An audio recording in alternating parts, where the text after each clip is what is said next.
Olá, hoje eu vou fazer um react a um vídeo do pastor Iago Martins, onde ele comenta a respeito do pior do adventismo. A princípio, eu planejei em começar pelo final, porque é apenas no final onde o pastor Iago usa uma citação minha descontextualizada para afirmar algo que eu não creio. Mas eu decidi ir pelo início para seguir ao máximo possível a sequência lógica apresentada por ele, com um objetivo. Eu quero ajudar ao pastor Iago e a outras pessoas sinceras a conhecerem aquilo que o adventismo realmente crê. E eu vou apresentar, obviamente, de uma forma resumida, algumas citações nossas oficiais, e eu quero demonstrar no final do vídeo ao pastor Iago e a outras pessoas sinceras que aquele recorte que fizeram da minha declaração, que faz parte de um sermão amplo para um público específico, aquele recorte foi mal feito e mal intencionado. E eu espero que após esta explicação, mesmo que o pastor Iago obviamente não concorde com aquilo que eu creio sobre o dom profético não canônico dado a Ellen White, eu espero de coração que ele não use mais esse tipo de recorte, que ele não faça mais esse tipo de comentário com base em afirmações seletivas. Muitos críticos, eles pegam citações das nossas obras de forma seletiva e tiram conclusões. E eu creio que isso está acontecendo também no meio online. Pega-se um corte aqui, outro ali, e se tira uma conclusão sem analisar o todo. Eu creio na sinceridade do pastor Iago, obviamente, na sua educação também, ele foi muito educado na sua abordagem, mas eu espero realmente esclarecer este assunto para que ele e outras pessoas sinceras entendam o adventismo de uma forma um pouquinho mais ampla. Então eu vou fazer aqui algumas reações, alguns cortes do vídeo do pastor Iago.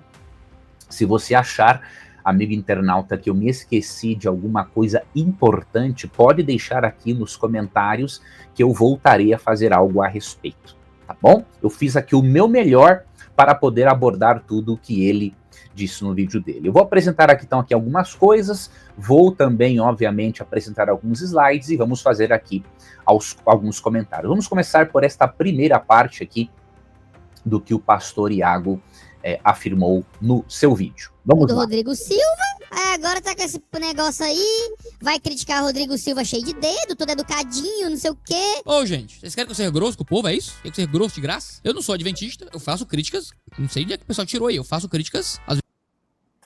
Deixa eu comentar esse trecho aqui. Eu fico muito contente, pastor Iago, por você ser amigo do Rodrigo Silva.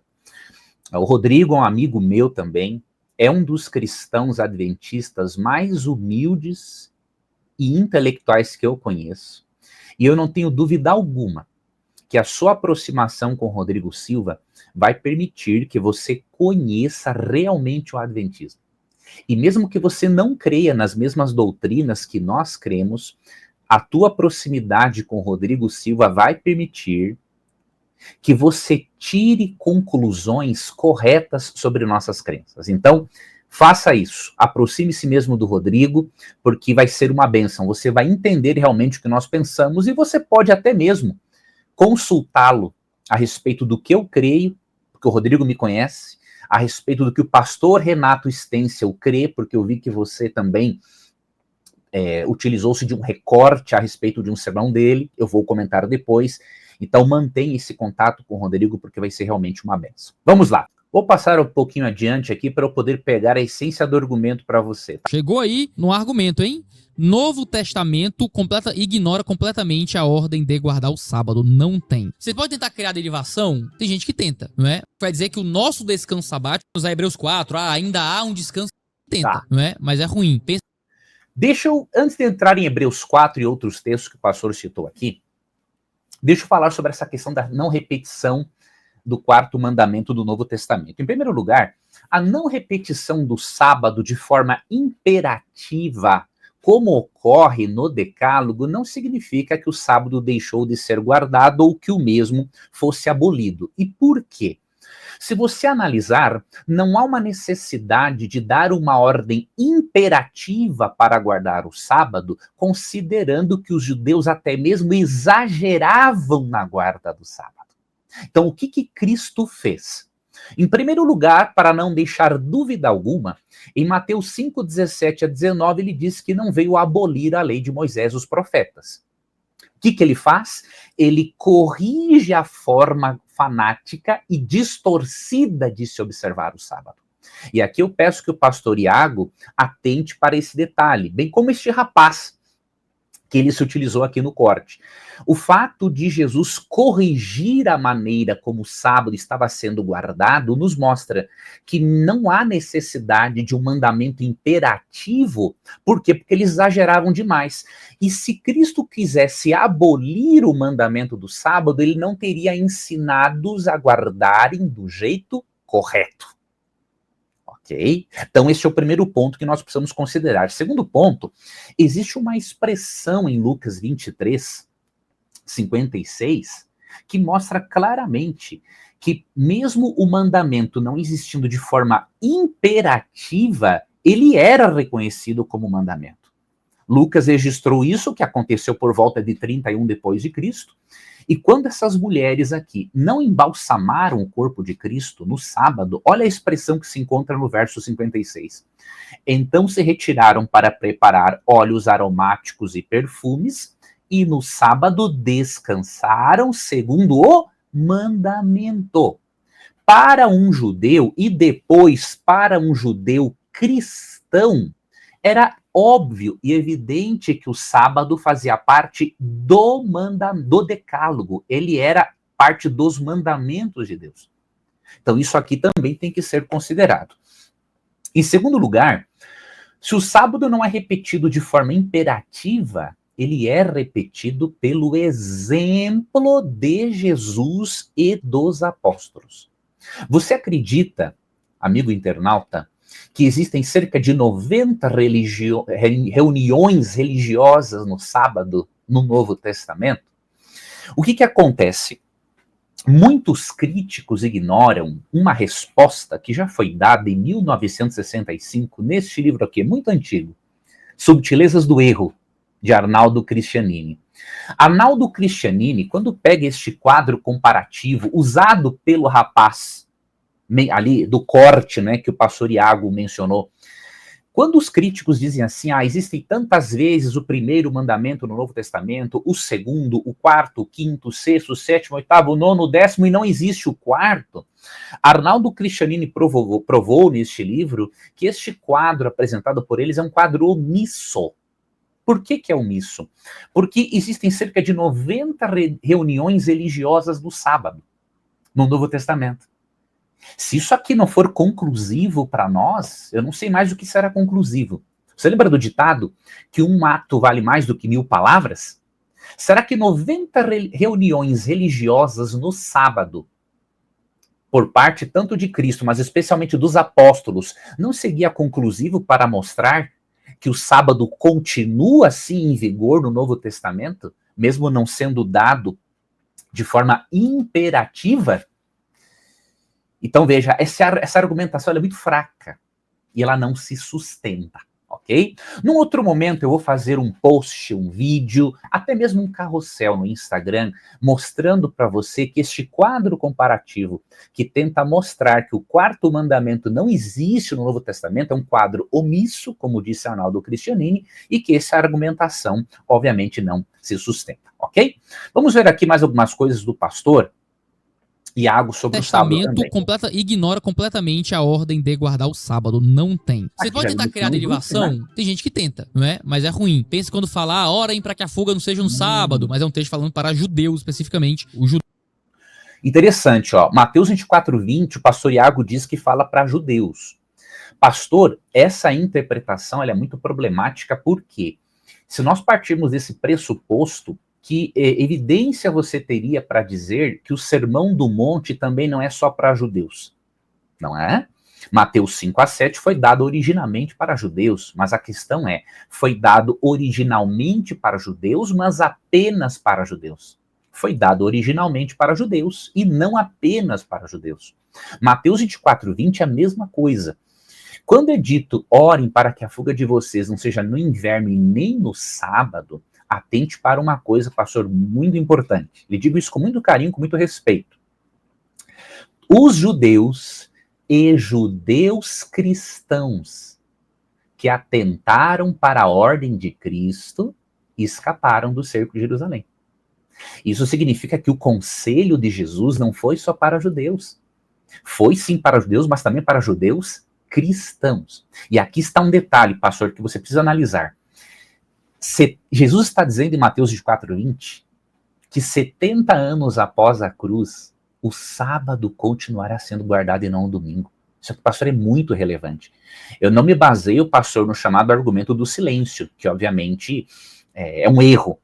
Mas analise comigo. Se o dia de guarda tivesse sido mudado 70 anos após a cruz, não seria mais conveniente Jesus dizer o seguinte: orem, porque 70 anos após a cruz, muitos cristãos escaparam, judeus cristãos escaparam do cerco. Dizer o seguinte: olha, orem para que a fuga de vocês não seja no inverno e nem no domingo. É óbvio que se Cristo deu essa advertência acerca do sábado, para que essa mensagem fosse relevante também para os judeus cristãos, isso indicaria, sim, que o sábado estava sendo guardado por judeus cristãos 70 anos após a cruz. Tá bom? Então quero que você analise, peço que você analise isso com carinho. O judeu realmente não vai querer fugir no sábado. Alguns podem usar Hebreus 4, ainda há um descanso sabático, mas eu chamei de um texto que é contra o sábado. O Hebreus 4 é um texto contra guardar o sábado. Pastor, com respeito, eu discordo grandemente. Hebreus 4, realmente, ele não fala da guarda do sábado. Ele fala do descanso espiritual que encontramos em Cristo e que podemos desfrutar dele todos os dias da semana. Mas, pastor, dizer que Hebreus 4 é contra o sábado não é bíblico. Sabe por quê? Hebreus 4, escrito aproximadamente também 70 anos após a cruz, usou o sábado como um exemplo do descanso espiritual que encontramos em Cristo todos os dias da semana. Para o seu argumento, pastor, ser correto, Cristo deveria ter usado o domingo como um exemplo do descanso espiritual que encontramos em Cristo. Afinal, segundo a tese de boa parte da cristandade, o domingo é o dia de guarda por ser o dia da ressurreição, mas isso não acontece. Se você ler Hebreus 4, você vê que o autor está citando Gênesis 2, 2 e 3, que fala do sábado sendo abençoado e santificado na criação. Então, o que ele faz? Ele pega o sábado, que tinha uma função antes do pecado, e agora, após o pecado, tem funções cumulativas. Antes do pecado era um memorial do Deus Criador. Agora, após o pecado, além de ser um memorial do Deus Criador, se tornou ali uma ilustração, um símbolo do descanso espiritual que encontramos em Cristo todos os dias. Então, Hebreus 4, na minha opinião, é totalmente a favor do sábado. Porque ele usa Gênesis 2, 2 e 3 para apoiar a sua tese. E ele não está abolindo o sábado. Muito pelo contrário, está indicando que, para Hebreus 4 ter relevância para o seu público, 70 anos após a cruz, este público deveria estar observando o sábado e não o domingo. Não faria sentido um público guardador do domingo aprender sobre o descanso espiritual em Cristo com base no sábado, se o sábado não estivesse sendo guardado. Ok? Então, eu discordo da sua posição, não vejo nela base bíblica alguma, tá? Certo? Um texto vai dizer que o nosso descanso sabático é Cristo. Esse é o nosso descanso sabático. Uma coisa não substitui a outra, né? Lembra-se que no Antigo Testamento, Deus era o descanso do povo de Israel. Jeová era o descanso do povo de Israel. E mesmo assim, eles guardavam o sábado. Da mesma forma, Cristo é o nosso descanso. Mas isso não substitui o sábado. Uma coisa complementa a outra, porque, de acordo com o que o próprio Cristo diz em Mateus 12:8 e Marcos 2:28, ele é o Senhor do sábado. Não é o Senhor de um dia abolido, porque senão seria um senhorio bem fraco. senhor de algo em vigor e que ele realmente tem autoridade para ensinar como esse dia deve ser guardado. Um descanso sabático que os judeus não encontraram. Gálatas vai falar com muita clareza contra guardar sábados, por exemplo. Não, Gálatas não fala contra guardar sábados. Devemos lembrar que em Gálatas Paulo está sendo contra um sistema religioso que coloca a lei como meio de salvação. Quando Paulo fala de dias, meses e anos, ele fala da observância de dias judaicos como meio de salvação. Ele nem era contra a observância de certas festividades com o objetivo de preservar a cultura judaica. Agora, se essas festividades fossem usadas para ofuscar o Messias, e se essas festividades fossem usadas como meio de salvação, aí sim, Paulo era contra. Tá? Mas Paulo não era contra o mandamento. É muito importante analisar Gálatas como um todo. Ali nos 4 primeiros capítulos, olha que interessante, Paulo defende a justificação unicamente pela fé em Cristo, independente das obras. Mas nos capítulos 5 e 6, ele mostra o estilo de vida daquele que é convertido. E aí ele mostra que nós não estamos de acordo com as obras da carne. E as obras da carne são contrárias ao decálogo. Então temos que fazer essa análise mais ampla de Gálatas para entender. Por exemplo, 1 Coríntios vai falar que a gente não segue a lei do Antigo Testamento mais. Então, aqui é um outro problema.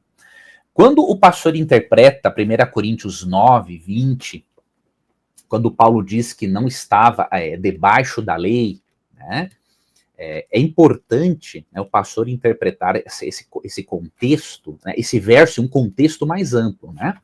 Por exemplo, em 1 Coríntios 7, 19, olha como para Paulo guardar os mandamentos de Deus ainda eram importantes. Você citou o capítulo 9, versos 20 e 21. Olha o capítulo 7, verso 19. A circuncisão em si não é nada. A incircuncisão também nada é. Mas o que vale é guardar os mandamentos de Deus.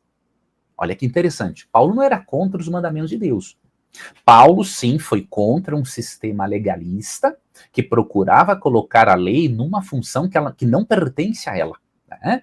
Então, nesse contexto, 1 Coríntios 9, que você deve interpretar com 1 Coríntios 7, 19, Paulo diz aceitar certos regulamentos e práticas para se aproximar dos judeus e ganhá-los para Cristo. Então, esse é um primeiro ponto. Ele não é contra a parte, não é nenhuma parte da lei, né? Mas especialmente o aspecto moral da lei, que fazia parte do seu estilo de vida, ele não estava sendo contra. Outro detalhe, é importante, pastor, interpretar 1 Coríntios 9, 20 com textos como Romanos 3, 31, Atos 25, verso 8 e Atos 28, 17. Em Romanos 3, 31, por exemplo, Paulo faz uma pergunta e dá a resposta. Anulamos a lei pela fé? De maneira nenhuma. Antes, confirmamos a lei. E por quê, pastor? A graça sem a lei, ela perde o sentido.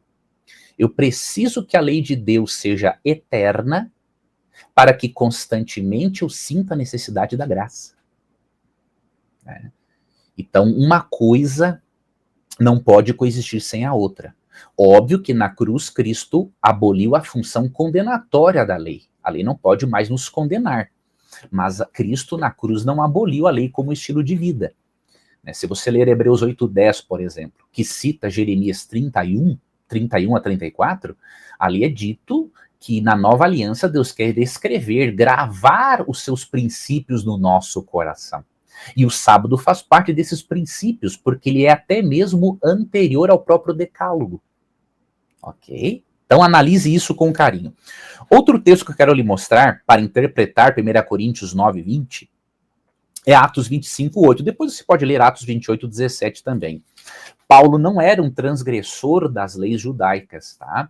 Ele não estava debaixo da lei como meio de salvação. Ele não era um judeu que interpretava a lei dessa forma errada, mas ele estava, assim, entre aspas, né, sobre a lei como princípio de vida. Porque, como diz Martin Lloyd Jones, se a graça que você recebeu não lhe ajuda a guardar a lei, você não recebeu a graça. Em Atos 25, 8, Paulo diz assim, ó, então Paulo, defendendo-se, disse, nenhum pecado cometi contra a lei dos judeus, nem contra o templo, nem contra César. Então Paulo não era um transgressor da lei. Eu recomendo, há mais ou menos 4 anos, eu recomendo que o pastor Iago assista um vídeo meu em que eu respondi a um podcast do pastor Iago sobre o sábado. Né? O pastor Iago, há uns 4 anos, não sei se foi há 4 anos que ele fez esse podcast, mas há uns 4 anos eu respondi. Né? E ali eu apresentei 5 razões da Bíblia para guardar o sábado. Foi uma resposta minha ao podcast do pastor Iago Martins. Então, se alguém quiser fazer uma análise mais ampla sobre esse assunto do sábado, obviamente, eu vou deixar aqui o link na descrição do vídeo, porque há 4 anos eu já havia dado uma resposta a respeito desse assunto, tá bom? Vamos continuar aqui reagindo, então, ao que o pastor Iago afirmou. Vamos entrar agora em questões sobre Ellen White. Isso vai ser importante. Esse vídeo, obviamente, está um pouco longo, mas eu peço a sua compreensão, porque o pastor Iago abordou muitas coisas, e mesmo não abordando todas elas, esse vídeo aqui, por eu ter aqui algumas citações para compartilhar com vocês, esse vídeo aqui vai ficar um pouquinho mais longo. Vamos lá. Do dom profético do espírito de profecia, diz ela, nós também deixaremos de crer na própria palavra de Deus, a Bíblia. Isso aí é heresia. Gente, isso é heresia, gente. Isso aqui é heresia, tá? Isso aqui é heresia. Isso aqui é ir contra o solo da escritura. Ir contra o solo da escritura te coloca fora da reforma, certo? Então essa visão é uma visão que não é protestante, certo? Não é protestante. Isso coloca qualquer igreja que defenda uma revelação em pé de igualdade com a escritura, ou que é usada fenomenologicamente como escritura, é uma seita, certo? E aí eu preciso dizer o seguinte, logo aqui, porque já começaram com papoco já, um negócio que é sério. Isso representa todo o adventismo? A ideia é por isso que dizem que eu passo pano pro adventismo. É porque eu sempre faço esse disclaimer, né? Isso representa todo o adventismo? Eu acredito que não. Existe uma vertente do adventismo que acredita em sola escritura, certo? Existe uma vertente. O que eu não acredito ainda, e eu acho que é o que o Davi discorda de mim, é que isso é o adventismo como deveria ser. Segundo o Davi, o adventismo como deveria ser, o adventismo que interpreta corretamente Ellen White e os textos fundadores do movimento, o adventismo crê em sola escritura. Ou seja, esse rapaz aqui que tá falando sobre Ellen White, ele tá indo contra o adventismo como ele realmente é. Ele é um erro. Ele é um spin-off de adventismo. Não é o adventismo genuíno. Não, aqui, pastor, eu tenho que lhe demonstrar que não é isso, tá? Em primeiro lugar, você fez uma leitura, né, sincera, tá?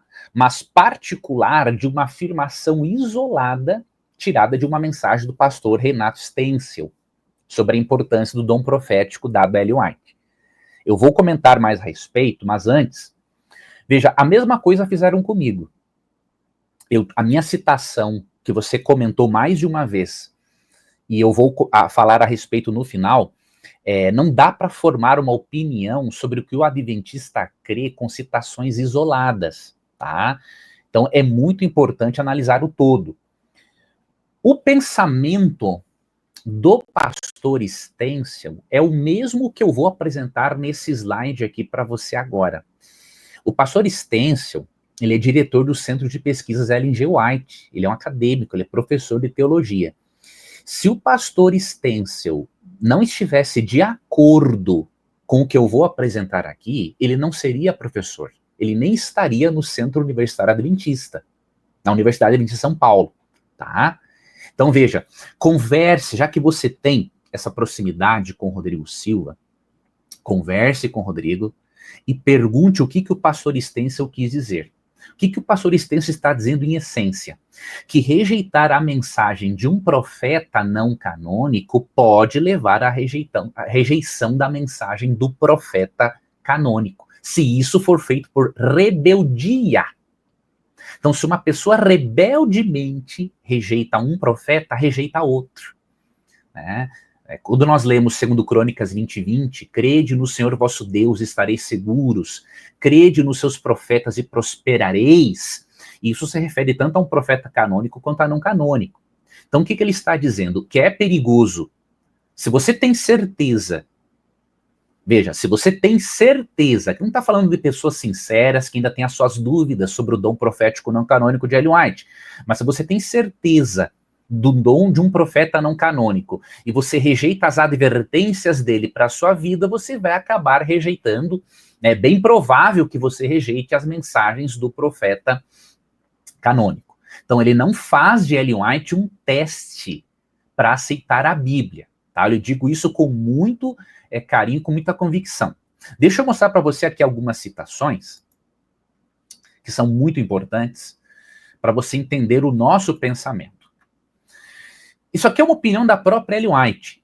E o pastor Stencil ensina a respeito disso. E eu ensino a respeito disso há anos. Inclusive no Na Mira da Verdade. Tá? O Espírito não foi dado, nem nunca o poderia ser, a fim de sobrepor-se às Escrituras. Está falando assim, que o Espírito Santo não foi dado a ela ou a qualquer profeta não canônico para se sobrepor às Escrituras, tá bom? Pois estas declaram explicitamente acerca de si mesmas serem a norma pela qual todo ensino e experiência devem ser aferidos. Isso aqui é muito importante.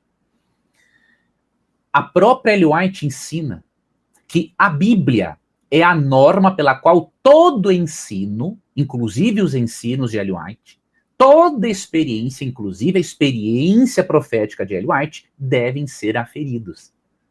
Então isso é no que nós acreditamos. Você recebeu um recorte mal feito daquilo que o pastor Stencil afirmou, e aí você tirou essa conclusão, mas ela não é correta, tá? Outra citação, pastor Iago, e para você internauta que eu deixo aqui, que é muito importante, não existe essa questão de duas alas no Adventismo, tá? Não existe isso. Eu vou lhe mostrar mais adiante que mesmo algumas pessoas usando em certos momentos indevidamente os escritos de Ellen White, não se pode julgar o todo, né, por uma parte. Aqui está a nossa crença uniforme, Questões sobre doutrina, página 98. Nós, adventistas do sétimo dia, cremos uniformemente que o cânon da Escritura se encerrou com o livro do Apocalipse. Sustentamos que todos os demais escritos e ensinos, qualquer que seja a fonte de que provenham, têm que ser julgados pela Bíblia e subordinados a ela, que é a fonte norma da fé cristã. Aferimos os escritos de Ellen White pela Bíblia, mas em sentido algum medimos a Bíblia pelos ensinos dela. Então é a nossa crença uniforme de que qualquer ensino, qualquer escrito, inclusive de um profeta não canônico, ele tem que ser julgado pela Bíblia e subordinado a ela. Então o pastor Stencil não disse que só se pode aceitar a Bíblia por meio de Ellen White. Ele está falando de um outro contexto, como eu já expliquei antes. Tá? Aí você vai perceber que a minha explicação, que a minha citação, que também foi tirada de contexto, não está contradizendo isso aqui. As pessoas, infelizmente, de uma forma mal intencionada, fazem esses recortes e, obviamente, você, na sua sinceridade, acabou fazendo uso dele. Tá? Uma outra coisa que eu queria aqui abordar com o pastor é o seguinte. Deixa eu ver se eu abordo agora essa questão do sola escritura ou a profecia, algumas questões da profecia dos... Não, vou ver mais esse trecho do pastor aqui, e aí eu vou explicar algumas coisas mais sobre Ellen White, para que possa ficar mais claro para o pastor. Vamos colocar aqui esse outro trecho e vamos... Ou mesmo um profeta nos moldes pentecostais. Porque nos moldes do pentecostalismo, um profeta traz uma mensagem local, temporária e passível de erro. Lembre disso. A profecia para o pentecostal é passível de erro porque ela pode se miscuir com o mensageiro humano. Então ela tem um caráter local, um caráter temporal, um caráter falível também. Por isso que você julga as profecias e avalia as profecias. Não só os profetas, mas as profecias. O Wayne Grudem escreveu um livro chamado Dom de Profecia, em que ele mostra essa ideia da profecia falível, de que o profeta do Novo Testamento não era igual ao profeta do Antigo Testamento, que era infalível. O que no Novo Testamento ocupa a função do profeta é o apóstolo, que é infalível na sua doutrina. O profeta do Novo Testamento é alguém que pode trazer profecias imiscuídas de erro, como Ágabo, que trouxe uma profecia que tinha coisas que não se cumpriram exatamente como estava escrito ali. Então, quando Ellen White é uma profeta infalível, profecia infalível é revelação. Se Ellen White é uma profeta infalível, profecia infalível é revelação. Então é coerente o modo como esse homem Explica como se relacionar com os escritos de Ellen White. Deus falou por meio dela. Temos que seguir todos os seus conselhos para podermos ir para o céu, entendeu? Veja, pastor, aqui, para você entender a crença adventista no dom profético de Ellen White e de que maneira esta crença mantém intacto o princípio sola escritura, é fundamental, pastor, que todo estudante do adventismo se aprofunde um pouquinho em pelo menos 4 pontos. E eu vou apresentar isso aqui para você, tá? E para outros sinceros que estão aqui me acompanhando, tá? Deixa eu só pegar aqui esses 4, aqui, ó, esses 4 pontos. Eu tenho aqui algumas citações anteriores a esses 4 pontos que não, vai ser importante eu ler essas situações antes para você ver como que esses 4 pontos não contradizem o princípio sola escritura, tá? Primeiro lugar, vamos aqui para esses 4 pontos. Primeiro, pastor, para entender a posição adventista sobre o dom profético de Ellen White, é importante crer na continuidade dos dons do Espírito.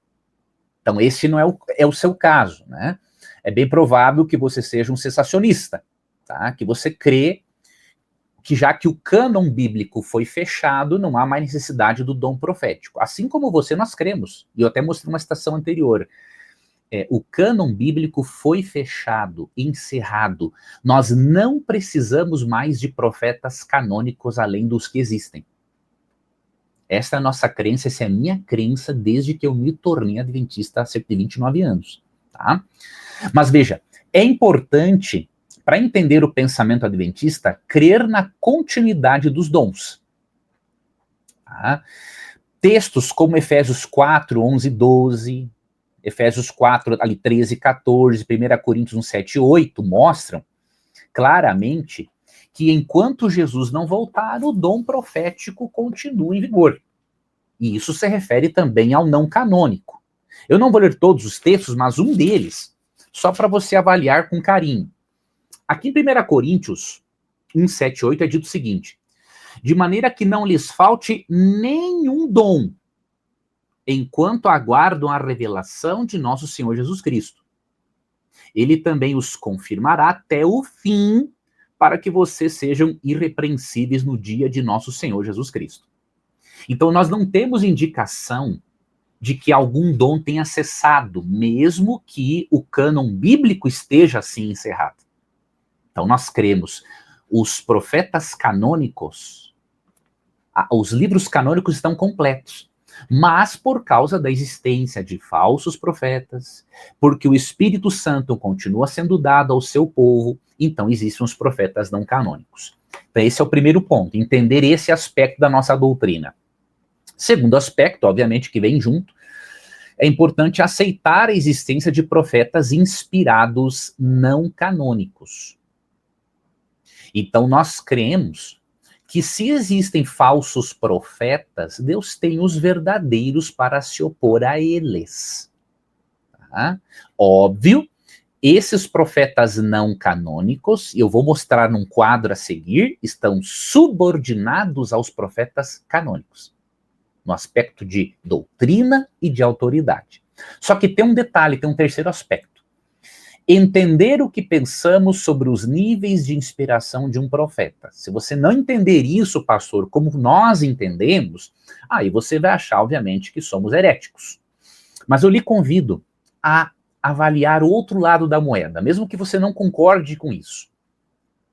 Veja se realmente há motivos para dizer que isso é uma heresia. Nós não entendemos, por exemplo, que um profeta canônico tem uma quantidade de inspiração e um profeta não canônico tem uma outra quantidade de inspiração. Vou dar um exemplo. Digamos que nesta garrafinha aqui, o profeta canônico está inspirado até aqui em cima, até a tampa. O profeta não canônico já está inspirado até aqui. Nós não vemos na Bíblia a crença em diferentes níveis de inspiração. Por quê? Para nós, ou um profeta é inspirado por Deus, ou ele é inspirado pelo diabo. Não tem meio termo. Um profeta não pode ser mais inspirado do que outro. Então, nós cremos que um profeta canônico e um não canônico têm o mesmo nível de inspiração. Eu sei que isso pode parecer estranho para você, mas se você considerar o quarto ponto, você vai perceber que não é tão estranho assim.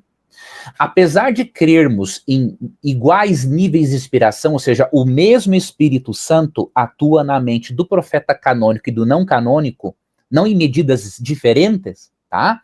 Aqui entra o quarto ponto que eu creio que vai ser chave para você ver que nós não somos heréticos, ó. Tem que compreender também as diferenças de funções e de autoridade doutrinária existentes entre os profetas canônicos e não canônicos. Aqui está um detalhe. Apesar de crermos que o Espírito Santo enche até a borda profeta canônico e não canônico, nós não cremos que o profeta não canônico, no caso Ellen White, nós não cremos que ele tem a mesma função e a mesma autoridade doutrinária da Bíblia.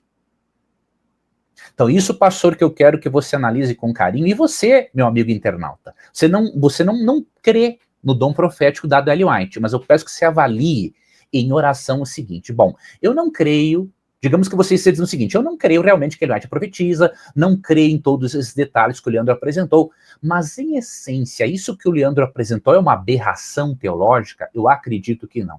Se você quiser julgar isso heterodoxo, no sentido de diferente, tudo bem. Agora, julgar como uma aberração, uma negação do princípio sola escritura, não é correto, porque não condiz com a realidade, tá? Deixa eu mostrar aqui para vocês mais algumas coisas. Por que não dá para nós crermos que é uma negação do princípio sola escritura? Olha essa defesa de Ellen White do princípio sola escritura. O grande conflito, páginas 204 e 505. Tem outras citações, tá? Mas eu vou deixar para um outro momento. Há em nosso tempo um grande afastamento das doutrinas dos reformadores no contexto e seus preceitos.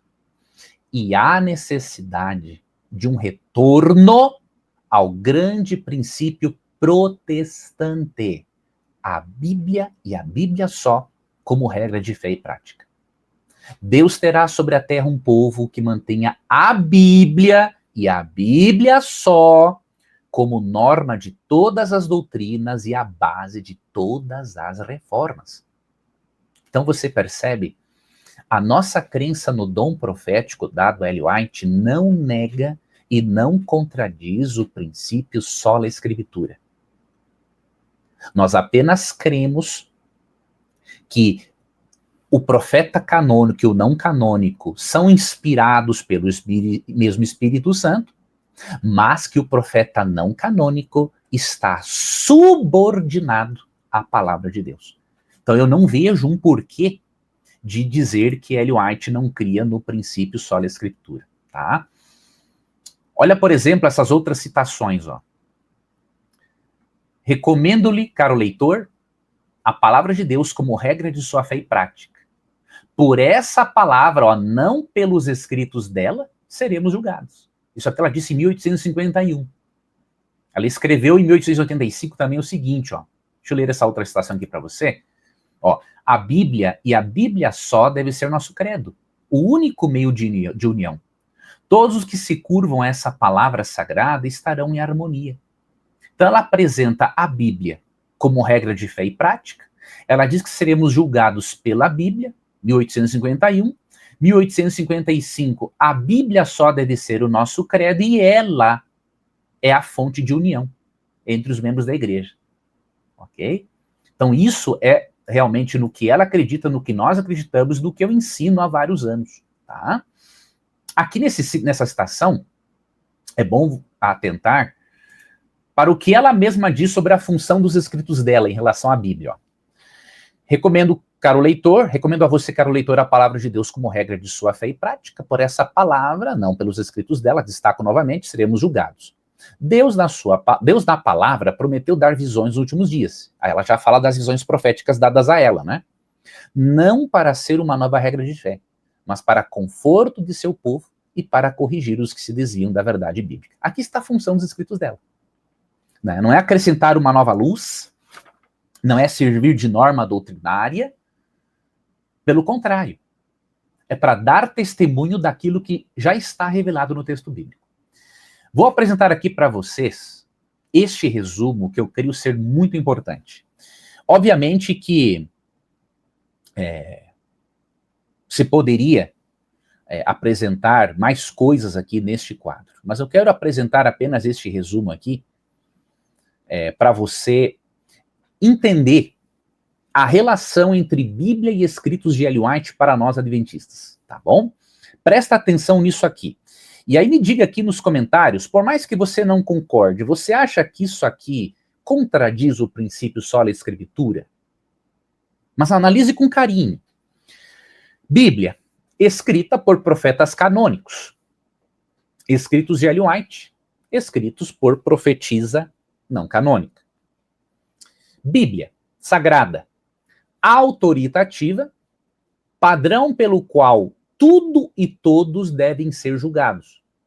Escritos de Ellen White, totalmente submissos à Bíblia e julgados por ela. Não há uma negação do sola escritura aqui, amigos. Ok? Bíblia sagrada para todas as pessoas. Escritos de Ellen White para os adventistas do sétimo dia. Isso quer dizer que um não adventista não se beneficie dos livros de Ellen White? Não significa isso. Mas significa que o dom profético dado a Ellen White é para adventistas que creem que ela recebeu o dom profético. Ok? E outra diferença, aqui importante, ó. Bíblia Sagrada, para todas as épocas, Ellen White, para o tempo do fim. Então você percebe? Essas diferenças, se você entender este quadro aqui, mesmo que não aceite o dom profético dado a Ellen White, honestamente, nenhuma pessoa poderá acusar mais o adventismo de fazer de Ellen White uma segunda Bíblia. Não tem como. Ou dizer que Ellen White simplesmente nega o princípio sola escritura. Então o que eu digo, não só para o pastor Iago, mas para qualquer internauta, tá?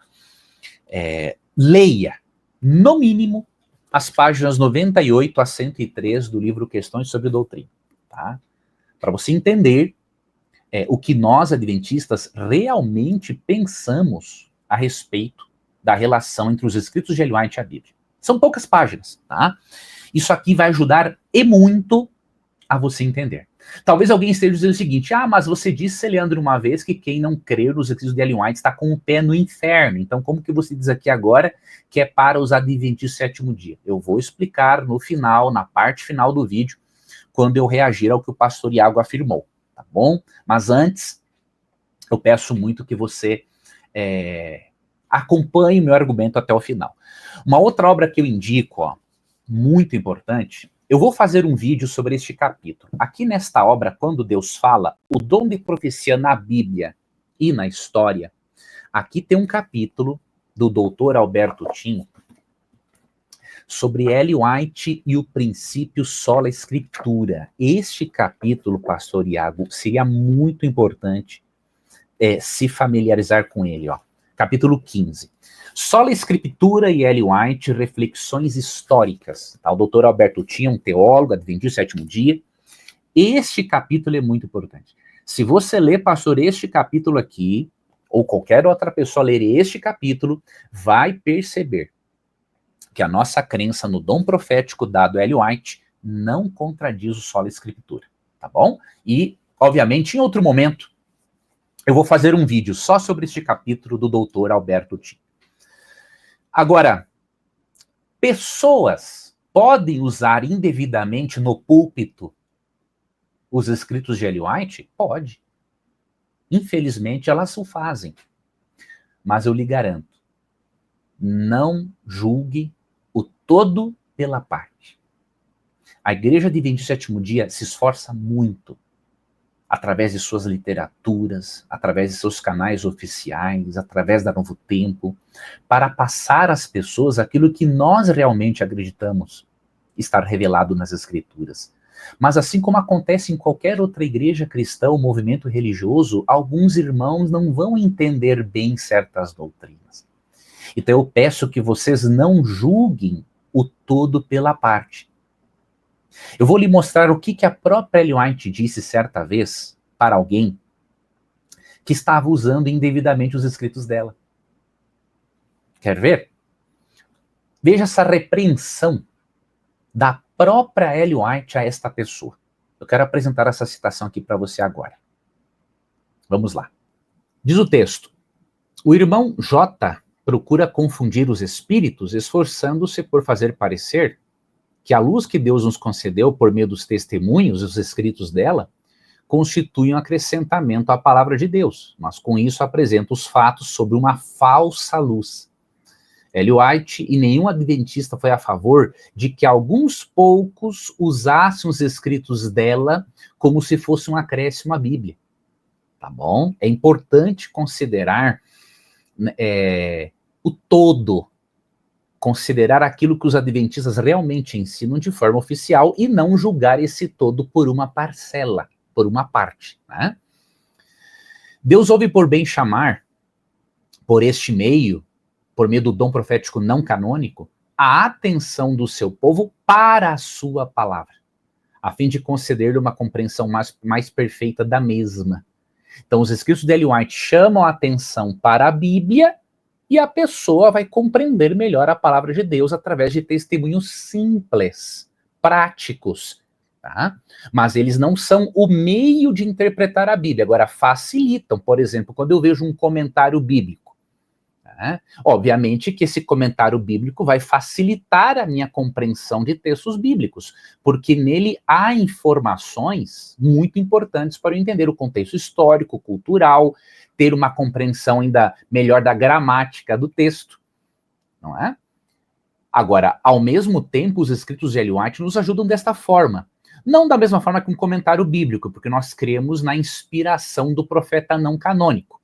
Mas, ao mesmo tempo, nós sabemos e reconhecemos que os escritos de Ellen White não são exegéticos, mesmo que estejam de acordo com a exegese, mas a função principal é trazer aplicações homiléticas, lições espirituais extraídas do texto bíblico para nós. Ellen White não contradiz as escrituras, mas ao mesmo tempo não cremos que ela é uma substituta da exegese, que ela seja uma substituta da consulta a comentários bíblicos. Isso é improvável no nosso meio, ok? Então você pode ir para qualquer centro universitário adventista, você vai ver uma série de comentários bíblicos com os quais os alunos de teologia se deparam para entender e fazer exegese do texto. Então é importante compreender isso. E ela continua: a palavra de Deus é suficiente para iluminar o espírito mais obscurecido e pode ser compreendida de todo o que sinceramente deseja entendê-la.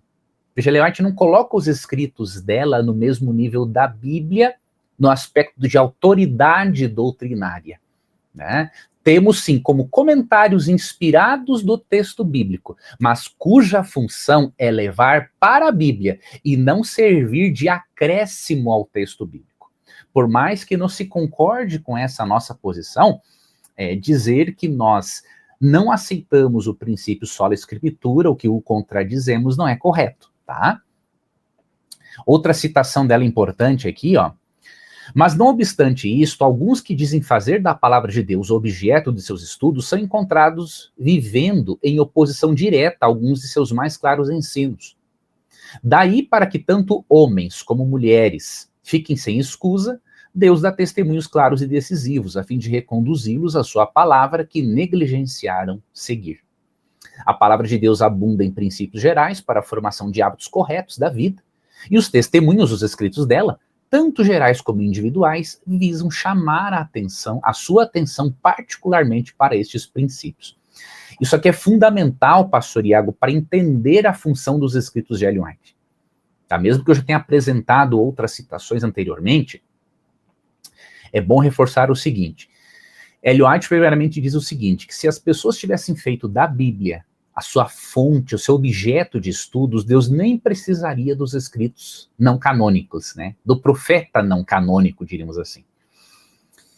Mas para as pessoas ficarem sem desculpa, Deus usa-se do profeta não canônico, no caso os escritos dela, para chamar as pessoas, reconduzi-las à palavra de Deus, onde existem os princípios gerais para a formação de hábitos corretos da vida. Né? E também tem o objetivo do quê? De chamar esses testemunhos gerais, como individuais, chamar a atenção para esses princípios bíblicos. Então lembra daquele quadro que eu apresentei anteriormente. Enquanto a Bíblia é autoritativa, Ellen White é submissa à Bíblia. Né? Enquanto a Bíblia ela apresenta princípios para todas as pessoas, Ellen White é especificamente para nós adventistas, mesmo que pessoas possam se beneficiar dos escritos dela. Então não dá para dizer que a nossa crença contradiz, diríamos assim, o princípio sola scriptura. Outro detalhe, nós não temos uma ala que crê no princípio sola scriptura e outra que não crê. Lembre-se do que eu falei antes, não julgar o todo pela parte, uma pequenina parte de pessoas, tá? No âmbito oficial, nossos pastores, membros, líderes, creem de uma forma uniforme. Vou ler aqui para você o que está no Questões sobre Doutrina, página 98, ó. Aqui é dito o seguinte, nós adventistas do sétimo dia, cremos uniformemente que o cânon da Escritura se encerrou com o livro do Apocalipse. Sustentamos que todos os demais escritos e ensinos, inclusive os de Ellen White, obviamente, qualquer que seja a fonte de que provenham, têm que ser julgados pela Bíblia e subordinados a ela, que é a fonte e norma de fé cristã. Aferimos os escritos de Ellen White pela Bíblia, mas em sentido algum medimos a Bíblia pelos ensinos dela. Tá? Então essa declaração oficial é aquilo no que nós acreditamos. Então isso aqui tem que ser considerado para qualquer pessoa compreender realmente a relação que nós vemos entre os escritos de Ellen White e a Bíblia, tá bom? Não tem como dizer que isso é uma heresia se isso for, obviamente, ensinado da forma correta. Vamos aqui reagir a outro aspecto do vídeo do pastor e vamos seguir aqui adiante. Dizer que Jesus era anjo, tá? Ou que Jesus é anjo. Isso pra mim é bem diferente de dizer que Jesus se expressou, se manifestou no Antigo Testamento de uma forma que foi chamado de forma angélica. Mas pra mim, aí tem que explicar isso para poder explicar o que é isso. Mas vou aproveitar que o pastor comentou a manifestação angélica de Jesus e vou adicionar aqui um outro vídeo do Rodrigo Silva para eu poder explicar ambas as coisas de uma vez só. Vamos lá. O arcanjo. Mesmo no céu, ele era Miguel, o arcanjo. Ele era Miguel. Por isso, irmãos, que Lúcifer, na briga dele, ele não cobiçou a posição do pai. Lúcifer cobiçou a posição de quem? Do filho. Então, mas aí é uma coisa que eu tenho um problema até com muito do protestantismo mesmo. Onde é que a gente encontra este relato sobre este embate de Lúcifer contra o filho, né? Do acusador contra o filho na revelação bíblica. Não consigo chegar aí. Eu sigo uma perspectiva minoritária no protestantismo que não acredita que aquelas revelações feitas sobre Satanás no Antigo Testamento é sobre Satanás. O texto parece ser muito claro sobre o rei. Muitos dos textos que se interpretam serem sobre o diabo no Antigo Testamento não me parece ser sobre o diabo, me parece ser sobre um personagem histórico que era um rei daquele tempo, que muitos vão usar a linguagem profética usada para aplicar também ao diabo. Eu não sigo essa perspectiva, logo eu não acredito que a gente tem tanta revelação assim sobre como foi a queda do diabo. A gente não sabe exatamente como isso aconteceu, baseado unicamente em revelação bíblica. Porque Lúcifer não entendia. Peraí, o pai... Antes de comentar sobre Cristo como Miguel, né, nós vemos em Isaías 14, 12 e 14 e Ezequiel 28, né, 12 a 17, uma referência não apenas a reis humanos, mas chega o momento que se referem, obviamente, a um ser celestial. Né, por exemplo, Ezequiel 28, ali no verso 14 e 15, chega um momento em que fala-se de um querubim da guarda ungido. Né, então nós não cremos, e que ele estava no Éden, jardim de Deus, então nós não cremos que seja uma referência apropriada a um ser humano. Existe sim uma mensagem tanto em Isaías 14 quanto em Ezequiel 28, para reis humanos. Concordo plenamente com o pastor a respeito disso. Ele reconhece que é de uma posição minoritária que crê nisso, né? Mas as evidências internas dos capítulos demonstram que Deus não manda um recado apenas para reis humanos. Deus manda um recado também para Lúcifer, para Satanás, que era Lúcifer, porque Deus faz uma comparação entre o caráter egoísta e rebelde deles com o do arqui-enganador. Então, só para fazer esse comentário, vamos em relação aqui agora a seguir comentando sobre Miguel.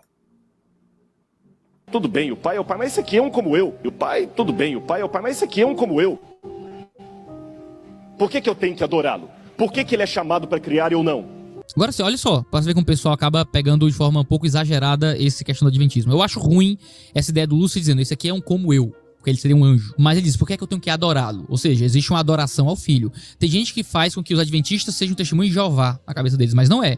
Eles creem que o filho é Deus. Mas essa relação angélica pra mim, assim, é difícil pra mim, viu? É difícil mesmo. Até que o pai senta o filho no trono e explica para todos, olha, embora em forma angélica, esse aí não é um anjo qualquer. Este aí é Deus já em forma angélica. Esse aí não é um anjo qualquer.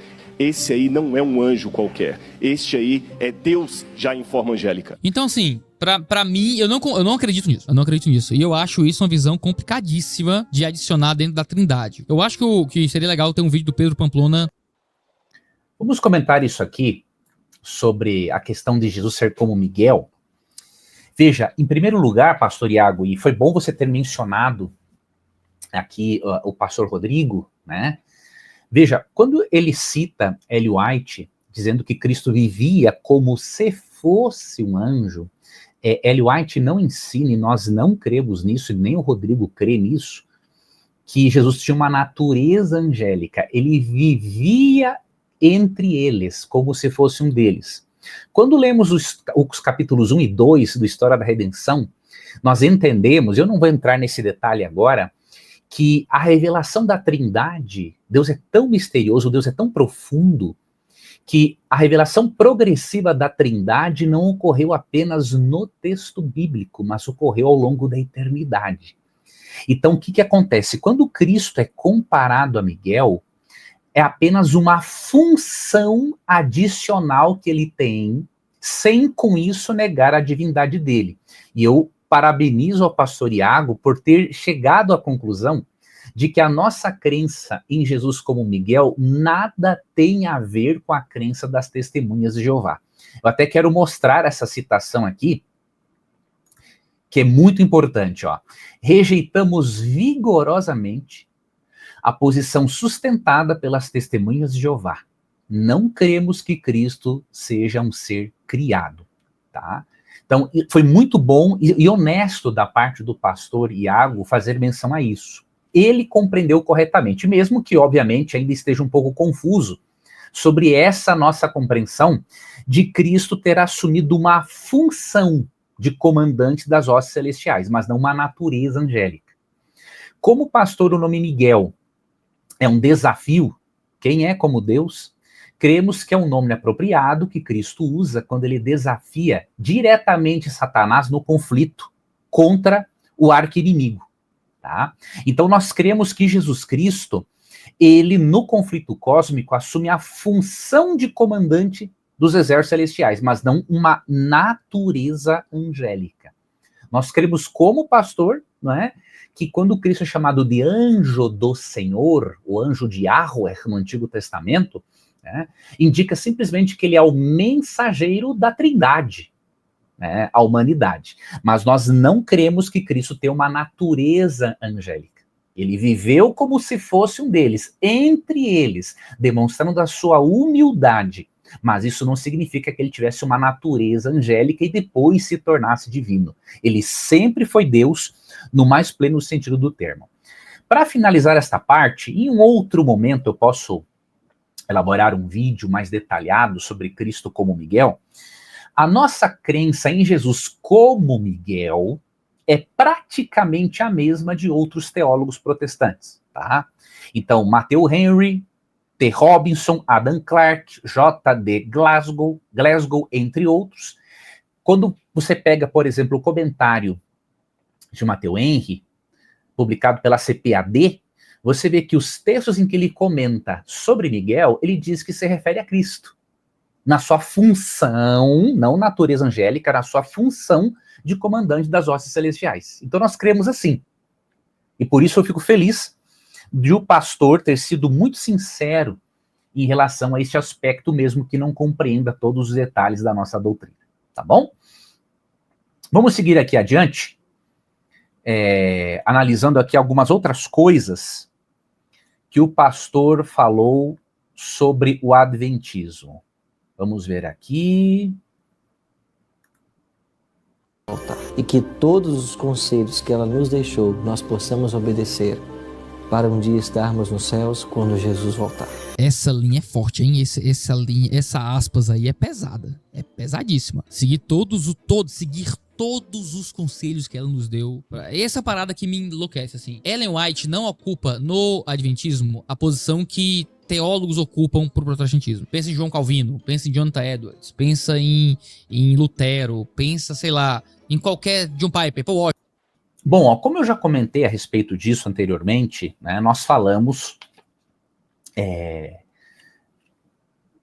sobre a diferença, né, por exemplo, entre Ellen White e alguns teólogos como esses, né? Como nós cremos que Ellen White foi uma profetisa não canônica, ela teve a inspiração para ser profetisa não canônica. Esses teólogos não eram profetas. Então, obviamente, temos que reconhecer que a função que Ellen White tem na Igreja Adventista é diferente da de um teólogo. Um teólogo, ele é iluminado. Um profeta é inspirado. Nós não cremos em níveis de inspiração, como eu mencionei antes. O profeta canônico é inspirado, bem inspirado pelo Espírito, e o profeta não canônico é menos. Nós não vemos isso na Escritura. Na Escritura nós vemos que ou o profeta é inspirado, seja canônico ou não, ou a atuação nele é do diabo. Tá? Então isso aí nós temos que concordar que a nossa compreensão é diferente, só que eu reitero, peço que avalie aquele quadro comparativo que eu apresentei, para você perceber que mesmo crendo em níveis iguais de inspiração, o nível de autoridade doutrinária é diferente, e muito diferente. A Bíblia é autoritativa, Ellen White é submissa ao texto bíblico. A Bíblia está completa. Deus não precisa de profetas canônicos mais. Agora, Ellen White, como profetisa não canônica, leva as pessoas para o texto bíblico. Então, são funções diferentes, inclusive autoridade doutrinária. Então, isso aqui é importante ter em mente. Teve um momento aqui no vídeo em que o pastor falou da questão de Ellen White ser ou não infalível, tá? Eu não vou procurar todo o trecho do vídeo agora, mas só para dizer o seguinte: aqui o pastor Iago está quase totalmente certo em relação a esse assunto. Por quê? Nós não cremos que um profeta inspirado seja infalível. Inclusive no Antigo Testamento. Aqui nós temos uma pequenina discordância pelo que eu entendi do que ele afirmou. Se eu entendi errado, me desculpe, eu posso refazer essa explicação. Mas veja, nós cremos que quando alguém recebe a inspiração para ser profeta, seja canônico ou não canônico, a inspiração não faz que esse profeta deixe de ser pecador e que ele cometa erros humanos. Tá? Só que aqui há um detalhe. Nós não cremos que exista erro na profecia. Existem erros da parte do profeta. O profeta, como ser humano, ele pode errar nas suas opiniões, mas profecia não. Porque se a profecia vem do Espírito Santo e ele não erra, a profecia não pode estar errada. O que pode ter acontecido é que o profeta deu uma opinião pessoal e isso estava errado e precisava de correção. Por exemplo, no Antigo Testamento, quando lemos 1 Crônicas 17, claramente aqui, neste capítulo, o profeta não canônico, Natã, né, ele havia dito para Davi: faça tudo o que estiver em seu coração, porque Deus está com você. Versículo 2. Davi tinha a intenção de construir um palácio, uma casa para Deus, né? Só que daí, após Natã dizer para Davi fazer tudo o que estava em seu coração, olha o que diz o verso 3, porém, naquela mesma noite, a palavra de Deus veio a Natã dizendo, vai e diga a Davi, meu servo, assim diz o Senhor, não será você que edificará um templo para a minha habitação. Ou seja, Deus corrigiu a opinião do profeta. E a mesma coisa aconteceu com Ellen White. Deus corrigiu opiniões pessoais dela. Nós temos que diferenciar aqui a profecia que vem do Espírito Santo da opinião particular do profeta. E Ellen White nunca pretendeu ser infalível. Deixa eu mostrar isso para você aqui. Vamos aqui ver mais algumas citações. Essa aqui também é muito interessante, ó. Temos muitas lições a aprender e muitas a desaprender. Unicamente Deus e o céu são infalíveis. Os que pensam que nunca terão de desistir de um ponto de vista acariciado, nunca terão oportunidade de mudar de opinião. Serão decepcionados. Enquanto nos apegarmos às próprias ideias e opiniões com determinada persistência, não podemos ter a unidade pela qual Cristo orou. Quando Ellen White fala aqui no início, ó, temos muitas lições a aprender e muitas a desaprender, ela está incluindo ela mesma. Ok? Então ela não pretendia infalibilidade e nem nós cremos que ela era infalível. Tá? E ela mesma diz aqui na outra parte que enquanto nos apegarmos às próprias ideias e opiniões, com determinada persistência, não podemos ter a unidade pela qual Cristo orou. Outro texto dela importante é esse aqui, ó, Mensagens Escolhidas, volume 1, página 37. Com relação à infalibilidade, nunca pretendi. Unicamente Deus é infalível. Sua palavra é a verdade. E não há nele mudança ou sombra de variação. Tá? Então eu acho que essas citações aqui são muito úteis e importantes para mostrar que nós não cremos na infalibilidade de Ellen White. Cremos sim que a mensagem vinda de Deus, seja para o profeta canônico ou não canônico, ela é perfeita. Agora, isso não isenta o profeta de cometer erros humanos, né, nas suas opiniões particulares e pessoais. Então, se Deus corrigiu não apenas Ágabo no Novo Testamento, mas o profeta Natã no Antigo Testamento, óbvio que ele vai corrigir qualquer outro profeta se necessário for. Não cremos que isso seja um problema ou uma heresia, tá? Mesmo que, obviamente, muitos cristãos pensem diferente a respeito disso. Vamos ver aqui mais algumas outras citações do pastor Iago, alguns outros comentários, né?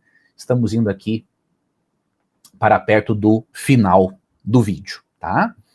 Adventismo. Para mim, é o modo como o adventismo se enxerga soteriológica, eclesiástica e apocalipticamente, a partir da ideia do juízo investigativo, em que a igreja adventista é praticamente uma igreja especial que está aí para trazer a verdadeira revelação de Deus ao mundo, para trazer as pessoas ao tipo de verdadeira igreja que deve existir. Isso aí eu já vi muitos adventistas dizendo algo nesse sentido. E para mim é o top 2 problemas do adventismo. Top 2. Tem outros pontos que para mim são um problema no adventismo. Para mim é o... Bom, vamos comentar aqui este ponto, porque também é importante.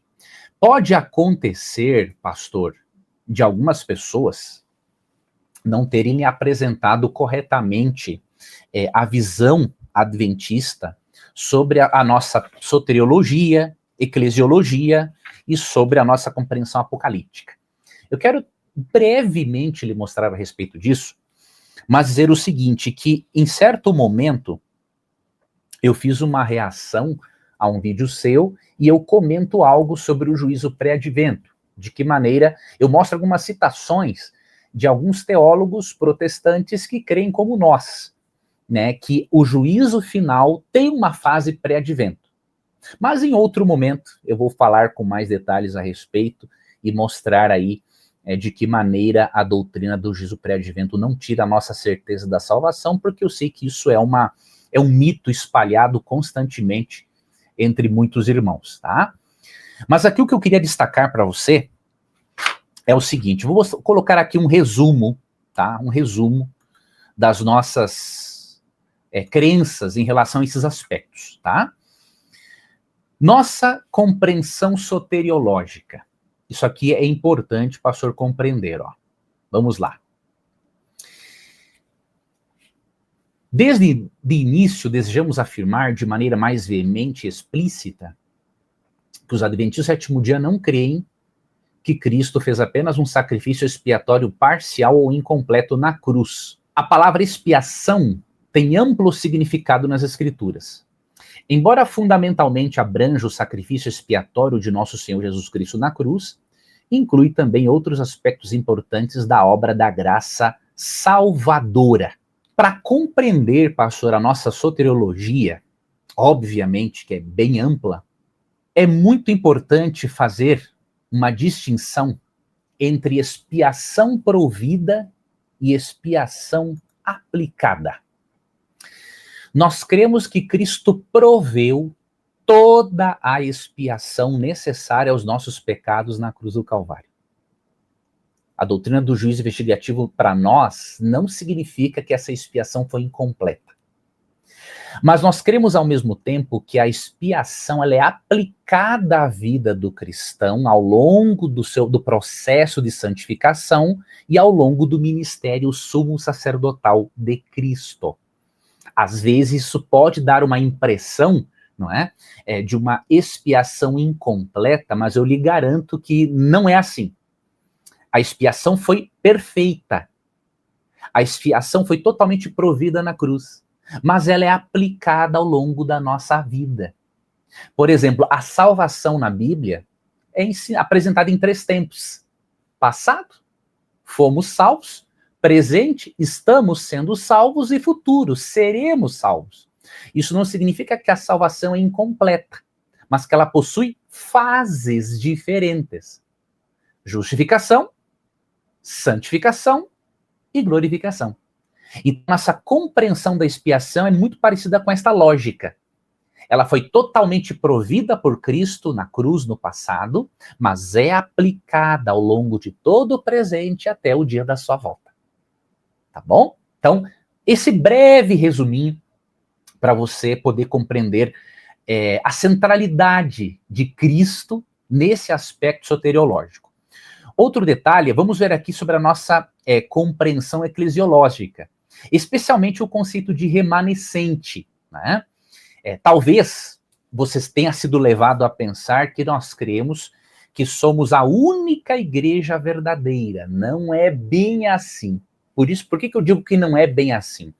Nós cremos sim que temos um papel profético muito importante, mas nós não cremos que somos os únicos filhos de Deus. Eu vou ler essa citação para você.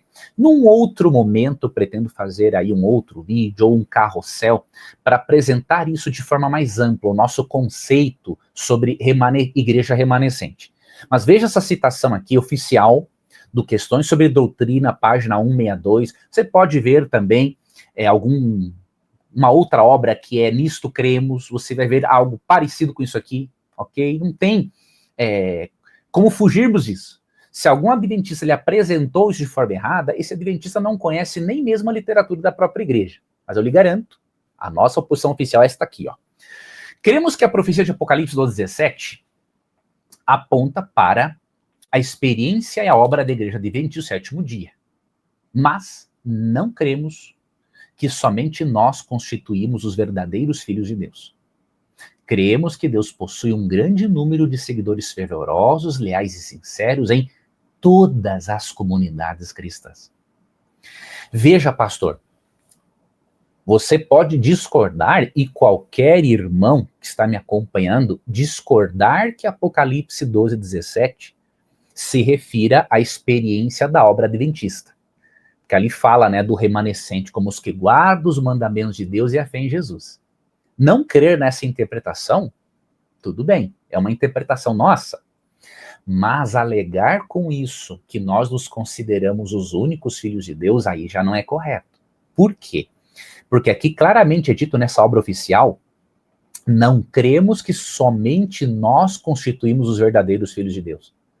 Nós cremos que Deus possui um grande número de filhos dele em todas as comunidades cristãs. Isso não é uma crença apenas do Questões sobre Doutrina, que é uma obra oficial. Isso é crença de Ellen White. Olha esta pergunta, pastor, analisa isso e veja se é possível, não que você fez isso, mas se é possível acusar o adventismo de exclusivismo, como muitos o fazem. Em que corporações religiosas se encontrará hoje a maior parte dos seguidores de Cristo? Será que ela fala que foi na igreja adventista, que é na igreja adventista? Olha aqui, ó. Sem dúvida, nas várias igrejas que professam a fé protestante. Ellen White é muito claro em dizer que a maior parte dos seguidores de Cristo não está na igreja adventista do sétimo dia. Está nas muitas igrejas que professam a fé protestante. E no livro Grande Conflito, página 449, ela não exclui os católicos também. Então veja, pastor, a nossa eclesiologia, ela é diferente? É. Mas ela não é uma heresia. Não pode ser considerada uma aberração, se for entendida corretamente, tá? Um outro aspecto, o pastor diz que discorda também da nossa compreensão apocalíptica. Óbvio, eu não sei o que o pastor quis dizer nesse aspecto, mas só para adiantar alguma coisinha e deixar algum esclarecimento para todos, a nossa compreensão apocalíptica, ela tem como base o método historicista.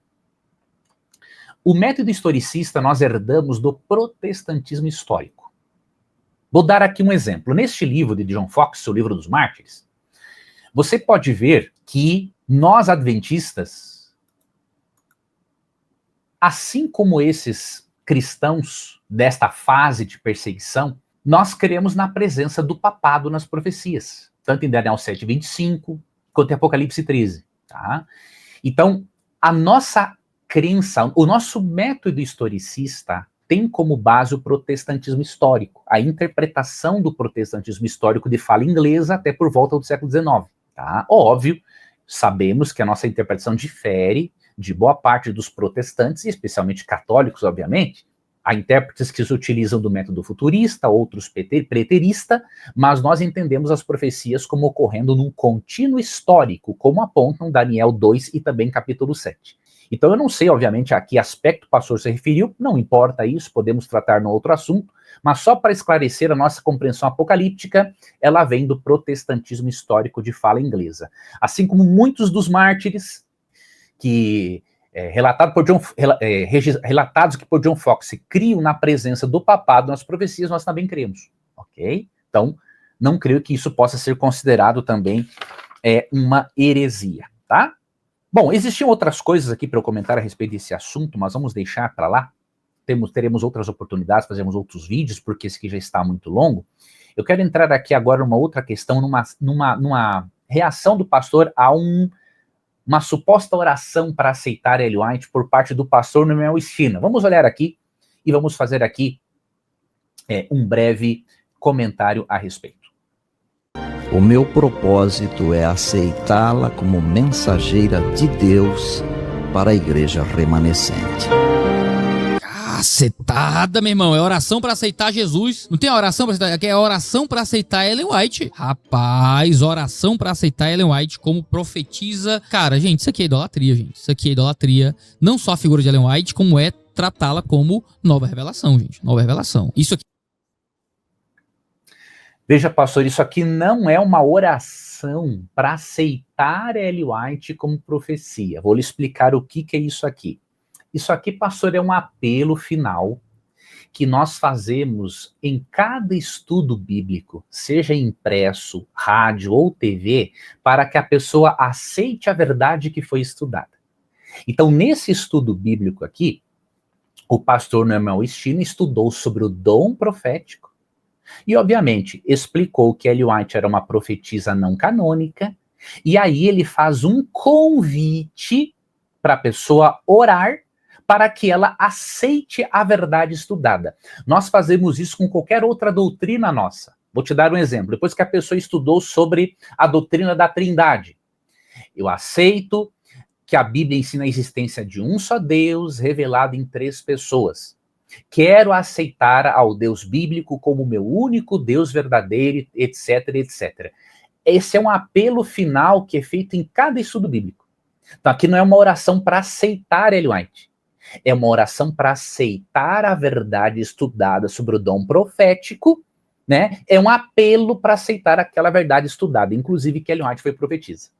Tá? Então aqui, isso não pode ser interpretado como uma idolatria, tá? Mas como um convite para a pessoa aceitar a doutrina do dom profético. Tá? Isso aqui é bem claro nas nossas crenças, e esse recorte, obviamente, aqui não diz o que realmente aconteceu aqui no contexto, tá bom? Vamos ver aqui essa outra afirmação do pastor, estamos indo para o final. Batismal, tá ligado? Ellen White no voto batismal.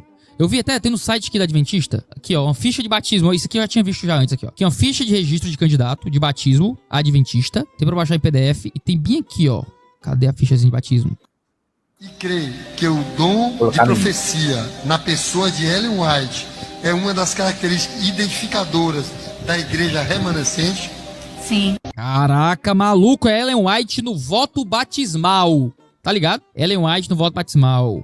Eu vi até, tem no site aqui da Adventista, aqui ó, uma ficha de batismo, isso aqui eu já tinha visto já antes aqui ó. Aqui é uma ficha de registro de candidato de batismo Adventista, tem pra baixar em PDF, e tem bem aqui ó, cadê a fichazinha de batismo? Vou pegar aqui pra baixo. Deixa eu comentar aqui sobre o voto batismal, não é? A presença da crença no dom profético dado a Ellen White no voto batismal. O pastor Adriano Cecílio, meu amigo do canal Minuto Profético, ele já deu uma explicação muito boa e uma opinião dele muito interessante, equilibrada sobre essa questão, então não vou entrar em detalhes, mas eu queria comentar isso aqui, ó, que está aqui numa parte do vídeo, ó, sem Ellen White não batiza. Este recorte que lhe enviaram, pastor, ele é mentiroso. Eu vou lhe dizer o porquê. Tá? O recorte que foi feito, eu não estou falando da sua pessoa, pelo amor de Deus. Né? Sou muito franco em dizer que eu vejo sinceridade em você. Mas esse corte que diz assim, ó, sem Ellen White não batiza, isso aqui é um exagero, isso não é verdade. O que acontece? Como que é formado o nosso voto batismal? Ele é composto por um resumo das crenças bíblicas defendidas por nós adventistas do sétimo dia. Por uma questão de transparência, coerência e honestidade para com as pessoas que estão se tornando parte da igreja adventista, nós reforçamos durante o voto alguns pontos que a pessoa estudou antes do batismo. Nós queremos, pastor, que a pessoa tenha certeza do que ela está abraçando. Por exemplo, há igrejas que batizam uma pessoa e só depois essa pessoa fica sabendo de todas as doutrinas nas quais esta igreja acredita. Nós cremos que isso é falta de honestidade espiritual e do ponto de vista intelectual. Então, o que nós fazemos? Nós optamos por pegarmos algumas doutrinas nossas, especialmente as distintivas, e reforçarmos no voto batismal, para a pessoa demonstrar publicamente que ela está aceitando fazer parte da igreja adventista e para que a pessoa tenha certeza do que ela está abraçando. Então nós cremos que com isso nós somos honestos e transparentes. Nós não temos nada a esconder das pessoas. Então é por isso que existe esse voto. Outra coisa, nós não ensinamos que uma pessoa só pode aceitar a Jesus se crer em Ellen White. E isso, aí eu iria concordar com você, seria uma aberração se isso fosse verdade, tá? A pessoa que fez isso aqui, ó, sem Ellen White não batiza, eu lhe garanto, essa pessoa não leu nem mesmo o livro O Caminho a Cristo, para conhecer o pensamento adventista, a cristologia de Ellen White, porque se ela tivesse lido pelo menos O Caminho a Cristo, ela não teria feito um corte tão mal feito e tão tendencioso. Tá? No livro O Caminho a Cristo, você vê a exaltação da pessoa de Jesus Cristo como o único meio e como todo suficiente para a nossa salvação. Então o voto batismal não tem o objetivo de dizer o seguinte, ó, só vai ser batizado agora quem aceita Ellen White. Não é assim que a coisa funciona. Agora, óbvio, digamos que você pergunte assim, e se a pessoa tiver dificuldades em aceitar o dom profético de Ellen White? Vocês deixam de batizar essa pessoa ou expulsam essa pessoa da igreja? Muito boas perguntas. Em primeiro lugar, tudo isso é detectado durante os estudos bíblicos e no momento em que a ficha da pessoa é preenchida em casa. Se a pessoa revela dúvidas sinceras e ela é esclarecida, e ela aceita Jesus como Salvador pessoal, e ela ainda quer continuar estudando sobre Ellen White, para depois formar uma opinião, e ela não é uma combatente, ela não vai ser impedida de um batismo. Agora, se for uma pessoa combatente do dom profético, nós cremos que seria uma imprudência da nossa parte trazermos para o nosso meio uma pessoa que quer combater.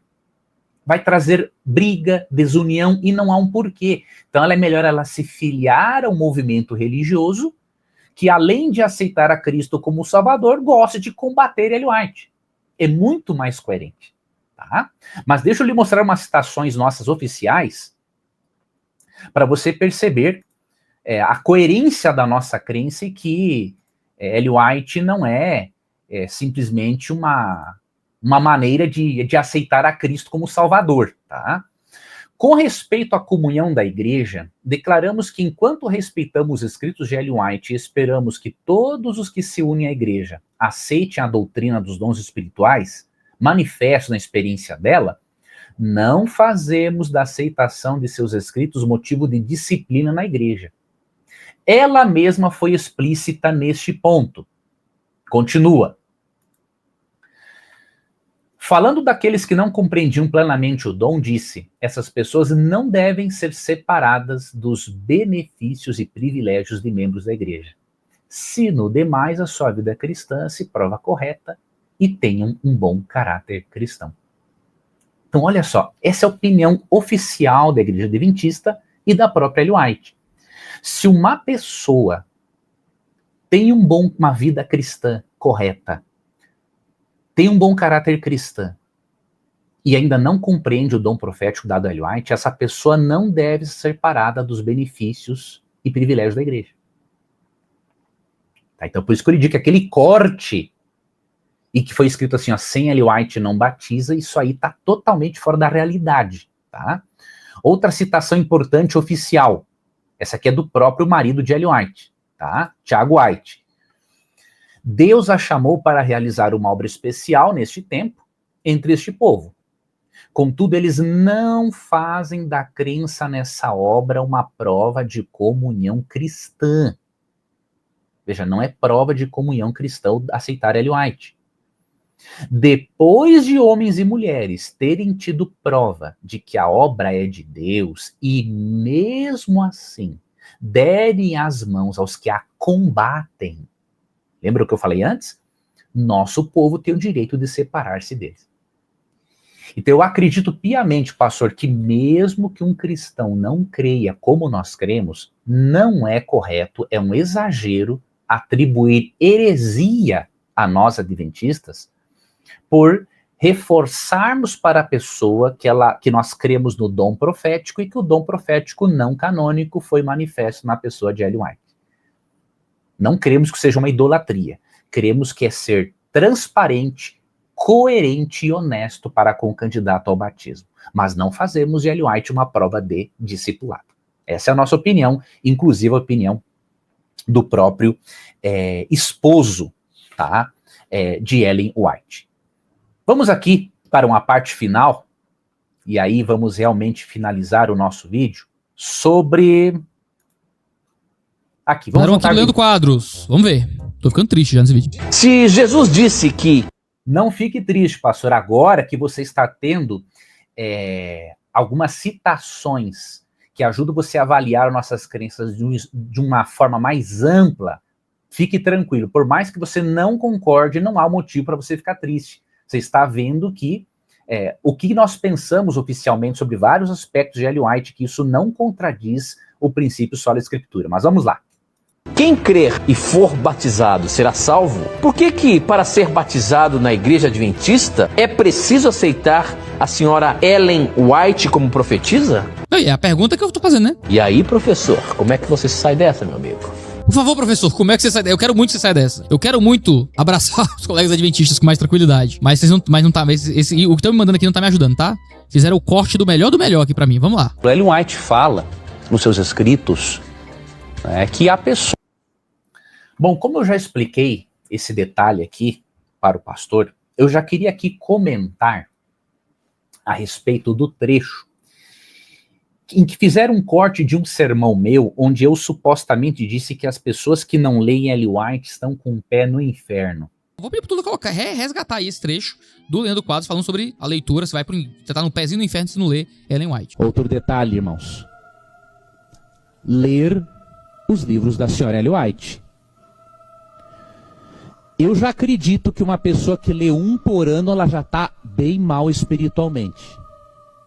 Agora, se ela não lê nenhum por ano, tá ali, ó, com um pezinho no inferno. Eita! Porque, irmãos, rejeitar a mensagem profética é muito perigoso. Meus irmãos, se nós damos mais tempo para as redes sociais do que para a Bíblia e os escritos da senhora Ellen White, irmãos, eu não sei para qual céu que nós vamos, só se for para o céu da boca do tigre, eu repito. Eu quero comentar esse trecho para ajudar o pastor Iago a entender esse assunto. Veja, pastor, há mais ou menos um ano eu já havia comentado a respeito disso, mas certamente o pastor não assistiu, pois do contrário eu não teria usado novamente este corte. O que acontece? Esse trecho foi extraído de um sermão meu, obviamente, muito mais amplo e complexo sobre o dom profético. Com base no que eu sei ter pregado nesse sermão e com base em tudo que eu apresentei aqui, em todo esse tempo, com base em tudo que eu ensino, né, não só nos meus estudos bíblicos pessoais, mas ao longo de 15 anos do Na Mira da Verdade, eu posso garantir para você, pastor, que este corte que fizeram do meu sermão foi mal intencionado. Ele não diz aquilo que eu realmente tratei no assunto, e esse corte não contextualiza para quem eu disse isso, em que contexto, em qual circunstância. Tá? Antes de eu avaliar, eu quero aqui só colocar para você uma outra citação de algo que eu uso e sempre ensino há muito tempo. Ó, essa citação aqui eu uso muito na Mira da Verdade quando alguém me pergunta sobre o assunto, tá? Veja, aqui eu quero mostrar aqui para você o porquê de você não dever usar esse tipo de recorte feito contra mim para avaliar aquilo no qual eu acredito e aquilo que os adventistas acreditam, tá? Quando eu sou perguntado a respeito do assunto, no Na Mira da Verdade, há cerca de 15 anos, indo para 16 anos, eu costumo citar, entre outras coisas, essa página aqui do Questões sobre Doutrina, página 98. Não consideramos os escritos de Ellen White uma adição ao cânon sagrado das Escrituras. Então isso significa que ela não é uma profetisa canônica. Tá? Deus não precisa mais de profetas canônicos. Ele usa, sim, ainda profetas não canônicos. Como eu li antes em 1 Coríntios 1, 7, 8, há também Efésios 4, 13 em diante, enquanto Jesus não voltar, todos os dons espirituais serão importantes. Segundo, não os julgamos de aplicação universal, como é a Bíblia, mas particularmente se destina à Igreja Adventista do Sétimo Dia, e não os consideramos no mesmo sentido das Escrituras, que permanecem como padrão único e exclusivo pelo qual todos os demais escritos devem ser julgados. Isto aqui eu ensino em sermões meus, em palestras, no Na Mira da Verdade há muito tempo. Então, por que eu estou citando isso, pastor? Para além de eu lhe contextualizar sobre o que eu disse no meu sermão, para você ver a minha crença e a crença adventista de uma forma mais ampla. Especialmente esse segundo ponto aqui é o que mais me interessa. Ó. Deixa eu mostrar aqui para você. Esse segundo ponto aqui, ó. Não os julgamos de aplicação universal, como é a Bíblia, mas particularmente se destina à Igreja Adventista do Sétimo Dia. Com base nisso, eu posso lhe garantir que quando eu fiz aquela afirmação de que quem não estava lendo um livro de Ellen White por ano, pelo menos estava com o pé no inferno, eu falei para adventistas. E para quais adventistas eu falei? Não foi para os adventistas que, sinceramente, ainda têm dúvidas sobre o assunto. Eu estava falando para adventistas mundanos que passavam mais tempo com aquilo que é secular do que com aquilo que é espiritual. Veja, eu estava num contexto totalmente diferente. Óbvio, eu dei uma exagerada, né? Eu usei uma linguagem urgente, de uma hipérbole, para poder chamar a atenção. Eu poderia ter amenizado a linguagem? Poderia. Mas eu creio que para aquele momento e para aquele contexto foi importante eu falar desse jeito. Por quê? Quando uma pessoa tem uma riqueza de conhecimento espiritual, nos escritos de Ellen White, ou em qualquer outra obra da igreja, e ela só quer passar tempo com aquilo que é mundano, e não quer edificar-se espiritualmente, ela está colocando a salvação dela em risco. Tá? Então foi nesse contexto que eu disse. Eu não estou dizendo isso aqui para todos os cristãos e nem para todos os adventistas, mas para uma classe, o mundano, aquele que quer mais o secular do que o espiritual. Porque há muitos anos, pastor, nos meus 29 anos de adventismo e mais de 15 anos no Namira, então 16 anos, eu cito isso aqui do Questões sobre Doutrina, que nós não julgamos os escritos de Ellen White de aplicação universal. Então eu não posso dizer que todas as pessoas que são obrigadas a conhecer Ellen White para conhecer a palavra de Deus. Não é isso. Não estou dizendo isso. A Bíblia, como eu já apresentei num quadro anterior, é de aplicação universal. Ellen White é para os adventistas e para o tempo do fim. E a Bíblia é universal para todas as épocas. Então tem essas diferenças. Então eu peço, pastor, que você considere isso. Considere essa minha contextualização. Eu não falei para adventistas sinceros, que ainda tem algumas dúvidas, não falei para irmãos evangélicos, não falei para católicos, ok? Outra citação que eu costumo sempre usar é essa aqui, ó. Essas pessoas que são sinceras e que estão aprendendo sobre o assunto não devem ser separadas dos benefícios e privilégios de membros da igreja, muito mais irem para o inferno, ok? Se no demais a sua vida cristã se prova correta e tem um bom caráter cristão. Então eu espero que essa contextualização ajude, pastor, né, a você e a toda pessoa sincera a entender, né, o que realmente nós cremos e o que eu creio a respeito deste assunto, tá? Para finalizar, eu quero dizer uma coisa aqui, não só para o pastor Iago, né, mas para qualquer internauta que está me acompanhando agora. Talvez você seja tentado, em algum outro momento, ao se deparar com a minha citação tirada de contexto, a pensar que eu sou um herege e que eu creio que só é possível ir para o céu se crer em Ellen White. Eu creio que essa contextualização que eu fiz e que eu já tinha feito algo há um ano é suficiente para você perceber que o corte que foi feito da minha citação foi mal intencionado. E se a partir deste momento você quiser continuar acreditando naquele corte descontextualizado, a única coisa que eu tenho a dizer a você é que você vai estar transgredindo ao 9º mandamento, de Êxodo 20:16, que diz o seguinte: não dirás falso testemunho contra o teu próximo. Eu sei o que eu preguei, eu sei no que eu acredito, e eu creio que após essa contextualização da minha citação, na qual houve, obviamente, um certo exagero pela urgência da mensagem, do momento e do público, se você continuar dizendo que eu creio em algo que eu não creio, aí é entre você e Deus, né? Deus será o seu juiz, amigo internauta, e eu nada mais tenho a ver com isso.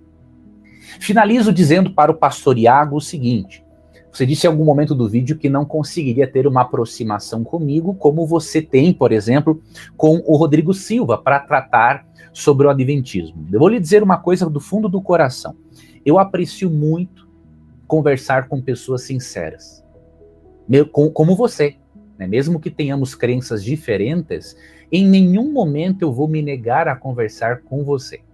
Você pode se sentir totalmente à vontade, pode pedir o meu contato do meu WhatsApp para o Rodrigo Silva.